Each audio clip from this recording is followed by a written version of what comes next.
What's up, besties and homies? It's your girl Aisha checking in, back with another video.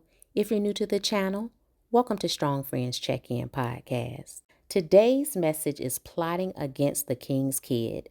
Don't test God. He never fails. Let me tell you something. Ego is a dangerous thing. People are so egomaniacal that they'll use you to test God.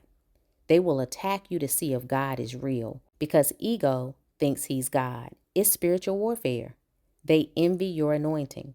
They don't think you deserve God's favor. They think it's unfair. You earned everything through obedience and hard work. They lie, cheat, and steal, but think they deserve more. They don't think you deserve happiness, so they create confusion and chaos. The spirits of jealousy and envy make them feel justified in attacking you. You know why? You possess the spirit of Daniel. Remember, King Darius favored Daniel because he was the most competent and trusted employee. The other officials were jealous. They were disappointed to learn that the king valued integrity over nepotism and tenure. In other words, they thought they should be promoted based on affiliations. Daniel was considered an outsider. But God doesn't care about affiliations. He doesn't care about time. He's not on our time. We're on his time. If he sees fit to promote you in 12 months over someone who wasted space for 12 years, that's exactly what he will do. And nobody can stop him.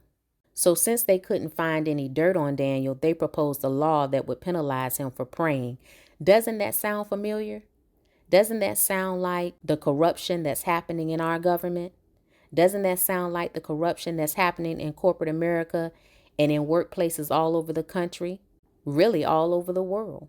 The king had no idea that they were plotting against Daniel, so he passed the law. The officials who were jealous of Daniel went to the king and said, "King, nobody should pray to any god except you." So essentially what they did was stroke his ego. They knew that stroking his ego would sway him to sign the law.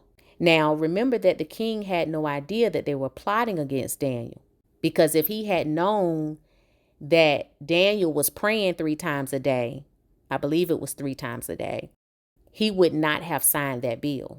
So these haters watched and waited for Daniel to pray. And as soon as they saw him praying, they ran and told the king. And the king still tried to find loopholes in the law, but they reminded him that it could not be revised or amended for 30 days. So Daniel was thrown into the lion's den. So of course, Daniel prayed to God. He asked God to send an angel of protection. And when the king checked on Daniel, he was alive and well. It proved Daniel's innocence and God's power. So the king ordered his servants to lift Daniel out. And the men who plotted against him met the demise that they planned for him. And their families were sentenced to death as well. So my message to you, beautiful people, chosen ones, keep your integrity. Hold tight to your faith. Rest in the safety of Jehovah Nissi. He said the day is coming when your haters will feel his wrath.